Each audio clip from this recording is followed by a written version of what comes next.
देखिए सवाल बहुत बड़ा हो गया और इसीलिए प्रदीप भंडारी जी मेरा पहला प्रश्न आप ही से, आप सत्ताधारी पक्ष की तरफ से इस वक्त मौजूद है। देखिए अगर चुनावी प्रक्रिया पर ही विश्वास वोटर का उठ जाएगा, अगर बार बार अब बीएलओ एसआईआर का आरोप यही लग रहा है कि आप जल्दबाजी में करा रहे हैं, दबाव बहुत ज्यादा है और इसीलिए बीएलओ की मौत की खबरें आ रही हैं, कई जगहों पर उनके सुसाइड की खबरें हैं। भाई पुष्टि तो चुनाव आयोग को ही देना होगा ना, वो डीएम से रिपोर्ट तलब करें, वो ये बताएं कि भाई किन परिस्थितियों में क्यों ये हुआ, कितनी एफआईआर दर्ज हुई है। अब सवाल है कि अगर शक पैदा होता है तो जवाबदेही आपकी, सत्ता पक्ष और चुनाव आयोग की रहेगी। देखिए अंजना जी, इसका जवाब चुनाव आयोग देगा, पर मैं आपके सामने कुछ तथ्य रखना चाहता हूं। अभी अभी सुप्रीम कोर्ट ने एक बहुत बड़ी ऑब्जर्वेशन दी है। सुप्रीम कोर्ट ने कहा है कि बिहार में इन्होंने वोट चोरी कहा, पर एक वोटर सामने नहीं आया, ना विपक्षी दल एक वोटर को सामने ला पाया जिसने कहा कि मेरा वोट जो है वो चोरी हुआ। सुप्रीम कोर्ट ने दूसरी बड़ी ऑब्जर्वेशन दी कि अगर कोई घुसपैठिया लोकल तृणमूल कांग्रेस या कोई भी नेता के साठगांठ के साथ में अपना आधार कार्ड फर्जी बना ले तो क्या उसको वोटर कार्ड दे देना चाहिए क्या? बाबा साहेब अंबेडकर के संविधान के पहले 3 अक्षर है, we the people of India. अब मैं आपसे पूछना चाहता हूं कि सच्चाई क्या है। ये आज तक बांग्ला की रिपोर्ट है अंजना जी। आज तक बांग्ला ये बताता है कि राहुल शेख नाम का व्यक्ति 10-10 वोटर आईडी कार्ड लेकर पाया गया है। रफीकुल शेख, फिर सफीउल्लाह शेख करके एक है जो अपने ससुर को अपना पिता बनाता है। तो मैं आप सबसे पूछना चाहता हूं कि अगर ऐसे लोग जो बांग्लादेश से आए हैं उन्होंने फर्जी वोटर आईडी बनाया है तो क्या उनको नहीं हटाना चाहिए? क्या हटाना चाहिए। पर कांग्रेस की दिक्कत दूसरी है भैया। बिहार में कांग्रेस के नेता कह रहे वोट चोरी से चुनाव नहीं हारे गए, टिकट में पैसे दिए गए, करप्शन हुआ, भ्रष्टाचार हुआ, इसके कारण चुनाव हारे गए। कर्नाटक में डेप्यूटी सीएम और सीएम किस्सा कुर्सी का कर रहे हैं। जम्मू कश्मीर में इनको प्रवक्ता तक नहीं मिल पा रहे, टैलेंट हंट के नाम पे प्रवक्ता ढूंढ रहे हैं जो कांग्रेस पार्टी के झंडे को उठाए। तो सच्चाई की बात यह है कि कांग्रेस मुक्त भारत और गांधी वाड्रा मुक्त कांग्रेस का कार्यकर्ता कर रहा है। एसआईआर तो सिर्फ बहाना है, असली वजह यह है। चलिए आलोक जी जवाब दीजिए इस मुद्दे का। जनता नकार रही है और आपको कभी पंचिंग बैग बनाना पड़ता है ईवीएम को, और अब एसआईआर को। एसआईआर नहीं था तब भी वो लगातार जीत रहे थे और 2010 में भी उनका जो वोटिंग रिकॉर्ड था वहां पर जीतने का स्ट्राइक रेट वो इतना ही था, इससे बेहतर था। आज तक के इतिहास में एक पंचायत की 5 ईवीएम सुप्रीम कोर्ट तक पहुंची। हरियाणा के पंचायत चुनाव की 4 साल लगे और 5 में टेम्परिंग पाई गई और रजिद नतीजा बदल गया। जब इलेक्शन कमीशन फंसता है तो कानूनों को बदल देता है। जब पता चला कि वोटर लिस्ट में गड़बड़ है तो अब हम फोटो जो readable machine readable voter list है वो नहीं देंगे।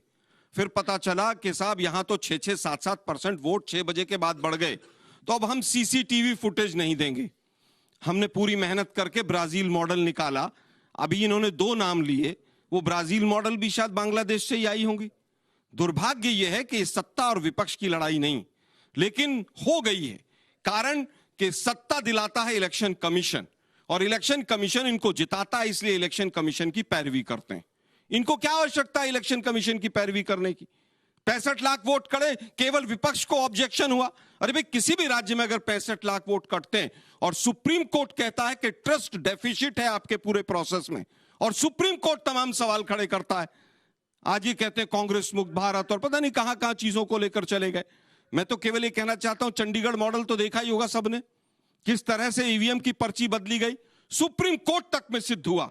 लेकिन सवाल मत कीजिएगा, जो पर्चियां थी वो जिसके ऊपर वोट का था उसके ऊपर सुप्रीम कोर्ट ने पूरी तरह से कहा कि यह गलत हुआ है, लेकिन वो अनिल मसीह मॉडल आज भी जिंदा है। महाराष्ट्र में वोट बढ़ा दो, बिहार में वोट काट दो, बांग्लादेश में हिंदू मुसलमान कर दो। घुसपैठिए अमित शाह जी की पीछे से कुर्ता पकड़कर चलते हैं। जिस राज्य में चुनाव होता है अमित शाह जी के पीछे चल देते हैं। झारखंड में चुनाव था तो सारे घुसपैठिए झारखंड में थे, फिर दिल्ली में चुनाव था तो सारे घुसपैठिए दिल्ली में थे, सारे रोहिंग्या दिल्ली में आ गए थे, फिर बिहार में था तो बिहार में थे। अब बिहार का चुनाव समाप्त हो गया, बिहार की कोई बात नहीं होगी, अब सारे घुसपैठिए जो हैं वो वेस्ट बंगाल के अंदर चले जाएंगे। मैं पूछना चाहता हूं सीधे 2-3 सवाल कि इलेक्शन कमीशन ने एसआईआर बिहार में किया, 5 लाख डुप्लीकेट वोटर है, कौन जिम्मेदार है? क्या बीजेपी या इलेक्शन कमीशन? 10 लाख लोगों के 000 एड्रेस है या ABCDEF फादर्स नेम है। अब ये लोग वोटर कौन हैं, ये 2003 के वोटर लिस्ट में कैसे नाम ढूंढेंगे? बीएलओ सुसाइड कर रहे हैं, शादी से पहले सुसाइड कर रहे हैं। 250 बीएलओ आज गुजरात में धरने पे बैठे हैं, उनके ऊपर दबाव है। सुसाइड आदमी कब करता है? 25-26 सुसाइड होने के बाद भी ये आज भी कहते हैं कि इलेक्शन कमीशन की जो हमारी प्रक्रिया है वो ठीक है। अरे भाई घुसपैठिए है तो उनको भेजो ना। हाँ। किसने मना किया था? और ये 11 साल में 5000 घुसपैठिए भेजे। ठीक है, अब आप रुक जाइए। जहां जहां चुनाव होता है वहीं घुसपैठिए होते हैं। झारखंड में हुआ खत्म हो गया, बिहार में हुआ, दिल्ली में हुआ खत्म। निकालते कितने हैं आप? काहे खत्म हुआ है? आप जाके एक बार गूगल तो करिए। झारखंड में भी अभी हम लोग झारखंड के अंदर भी अभी भारतीय जनता पार्टी घुसपैठिए का मुद्दा उठा रही है। जिस जिस जगह घुसपैठिया है वहां हम बात करेंगे 1990s के दशक से कर रहे हैं, क्योंकि हर फर्जी आधार कार्ड के पीछे इन्हीं के नेता निकलते हैं, एक भारतीय जनता पार्टी का नेता नहीं निकलता है। Point number 1। 2 fact check. अरे भैया, चंडीगढ़ का चुनाव ईवीएम पे नहीं हुआ था, पर्ची वाले पे हुआ था। जो चाहते हो आप, ईवीएम का हुआ होता तो ऐसी बात नहीं होती। Point number 2। Point number 3, supreme court ने नहीं बोला ट्रफ डेफिसिट। सुप्रीम कोर्ट ने बोला एसआईआर बिहार का वोटर फ्रेंडली प्रोसेस है। और आप सब युवा है, आप सब फोन उठा के देख लीजिए, यही इन्होंने राग सुप्रीम कोर्ट में बिहार के पहले करा था। क्या एक भी इनका आर्ग्यूमेंट आया? क्या एसआईआर का प्रोसेस बिहार के अंदर स्टे हुआ? वापस से कोर्ट चले जाए। अगर कोर्ट में विश्वास नहीं है तो बोल दे कोर्ट में विश्वास नहीं है, हम पार्टी नहीं है। पर आप सबको यह चुनना है कि हमेशा जब हम घुसपैठियों को हटाने की बात करते हैं, ये काहे जमानत बचाने की बात करते हैं और घुसपैठियों का प्रोटेक्शन करने की बात करते हैं। और अगर वोटर हटाने की बात वोट चोरी है तो भैया तेलंगाना में तो 30 लाख वोटर हटे थे चुनाव के पहले, तो कैसे कांग्रेस की सरकार बन गई? और नैतिक आधार पर राहुल गांधी को कह दीजिए कि हट जाए चुनाव से, रेवंत रेड्डी को कह दीजिए रिजाइन कर दे, तो जनता भी आपकी बात में मानेगी। सच्चाई की बात यह है कि परिवारवादी आज जान चुके हैं कि ये हार रहे हैं और हार के लिए हर सीजन में नया ढूंढते हैं। कभी सुप्रीम कोर्ट, कभी इलेक्शन कमीशन, कभी वोट चोरी, कभी एसआईआर, पर अंदर नहीं झांकेंगे ये। ठीक है, इसका एक पॉइंटेड जवाब। तेलंगाना का एग्जाम्पल, वहां भी वोटर कटे थे इतने सारे, वहां पर तो रेवंत रेड्डी की सरकार बन गई, कांग्रेस पार्टी के नेता। देखिए 10 घर थे, 10 घर में 2 घरों में चोरी नहीं हुई, तो ये मान लिया जाए कि 8 में भी नहीं हुई। ये कौन सा तर्क है भाई? ये कौन सा लॉजिक है? मतलब जहां आप जीतते हैं वहां पर नहीं होती बात ये नहीं है। हाँ। देखिए इतने ना मूर्ख राजीव कुमार थे, ना ज्ञानेश कुमार गुप्ता है, ना भाजपा है। अच्छा, कहीं कहीं जिता देते हैं। बिल्कुल सेलेक्टिव अप्रोच है, बिल्कुल सेलेक्टिव अप्रोच है। आप लोग इसको मजाक में ले रहे हैं। देश जो है चीन और रूस की बनने की तरफ जा रहा है, आप लोग हंस रहे हैं। पेपर लीक हो, एसएससी हो, यूपीएससी हो, सब खत्म हो जाए, कुल गिनने से पहले बन जाए। 10-10 हजार रुपए देके इलेक्शन कमीशन आलोक जी आपत्तिजनक नहीं, ये आपत्ति, आप देश को चीन और रूस से नहीं कंपेयर कर सकते। ठीक है, आपने बोल दिया अपनी बात, चलिए पूरा कीजिए। नहीं, तेलंगाना में अभी आप बाइपोल जीते हैं, जुबली हिल्स का वो रूस नहीं है क्या? ठीक है, उनके आलोक शर्मा आपका नाम नहीं है, बोलिए। दुर्भाग्य ये है कि आप लोग सीरियसली इस इशू को लीजिए। हम लोग लोकतंत्र की लड़ाई लड़ रहे हैं। 10-10 हजार रुपया अगर अकाउंट में जा रहा है इलेक्शन के वोटिंग के दिन और इलेक्शन कमीशन नहीं रोक रहा है, तो ये हंसने का विषय नहीं। अगर एक परिवार में 20,000, 30,000, 40,000 रुपया चुनाव के दौरान जा रहा है, 75 से 80 करोड़ रुपया एक विधानसभा में महिलाओं के अकाउंट में चला गया, तो ये प्लेन लेवल फील्ड नहीं है। हम इस बात की लड़ाई लड़ रहे हैं। घुसपैठिए। अरे भाई, घुसपैठियों के पास आपके पास कोई आंकड़ा है? 11 साल में कोई आपने जनगणना कराई? ट्रस्ट डेफिसिट वर्ड उस दिन सुप्रीम कोर्ट ने यूज किया था जिस दिन मृत लोग सुप्रीम कोर्ट तक पहुंच गए थे। और चीन की मैंने जानबूझकर जिक्र किया। यहां तो घुसपैठियों की बात कर रहे हैं चीन के अंदर। अरे भाई आप बताइए, चीन जो है वो अरुणाचल प्रदेश को आपका हिस्सा नहीं मान रहा है, उसके ऊपर कोई सवाल नहीं हो रहा है। घुसपैठिए आ गए, घुसपैठिए। चीन तो पूरे अरुणाचल को नहीं मान रहा। किरण रिजिजू जी की नागरिकता खतरे में है। हाँ। उस पर कोई प्रेस कॉन्फ्रेंस नहीं करते हैं लोग। अंजना जी, सबसे पहले तो ये कि भारत के वाइब्रेंट डेमोक्रेसी को चीन और रूस से कंपेयर करना इन नौजवानों का अपमान है। ये सबसे पहली बात।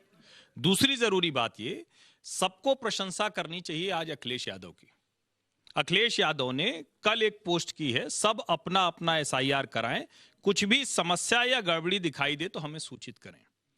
एसआईआर न तो नाम कटवाने की प्रक्रिया है, न नाम जुड़वाने की प्रक्रिया है। जो आपसे कह रहा है वो झूठ बोल रहा है, क्योंकि प्रिंटेड फॉर्म आता है। मैंने दसियों बीएलओ से बात की है, उनको काम की मुश्किल हो सकती है, लेकिन 700 से 1200 इससे ज्यादा फॉर्म किसी के पास नहीं है ग्रामीण और शहरी में। तो जो भी आपसे कह रहा है कि नाम जुड़वाने या कटवाने की प्रक्रिया, वो झूठ बोलता है। सबसे पहली बात है। दूसरा, क्या देश की सभी राजनीतिक पार्टियों की जिम्मेदारी नहीं कि मतदाता सूची शुद्ध हो? क्या यह जिम्मेदारी सिर्फ किसी चुनाव आयोग की या किसी सत्ताधारी पार्टी की है?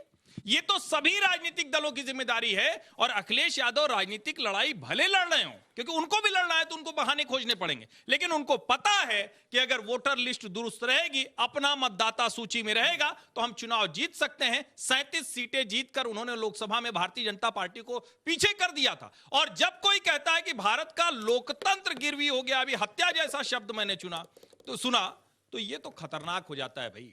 हमको आपको कोई बेवकूफ बना सकता है क्या? अभी कोई बेवकूफ बनाने की बात कर रहा है, आप लोगों को कोई बेवकूफ बना सकता है क्या? कोई बेवकूफ नहीं बना सकता है। ये नेता जब हारते हैं तो जनता के ऊपर, चुनाव आयोग के ऊपर, मीडिया के ऊपर, मशीन के ऊपर, प्रक्रिया के ऊपर, ईवीएम के ऊपर, वीवीपैट के ऊपर, सब के ऊपर मरते रहते हैं, चाहे जो पार्टी हो। चलिए फराज साहब, अब आप माइक उठाइए। अखिलेश जी की आज प्रशंसा वो कर रहे हैं। एसआईआर फॉर्म उन्होंने भरा और कहा है सबसे कि दिक्कत होती है, तकलीफ होती है, आइए। और ये पार्टियों राहुल जी को भी ऐसा एक करना चाहिए, बूथ लेवल राहुल जी को भी करना चाहिए, एक एसआईआर भर के करना चाहिए। आलोक जी इसका जवाब देंगे? नहीं, देखिए, मुझे लगता है कि वो बोलो। लोकतांत्रिक प्रक्रिया का कांग्रेस पार्टी हो, अखिलेश जी हो, सभी पालन करते हैं। दुर्भाग्य ये है कि जो सत्ता में बैठे हैं, केवल उनको इलेक्शन कमीशन बहुत अच्छा लग रहा है। चलिए ठीक है।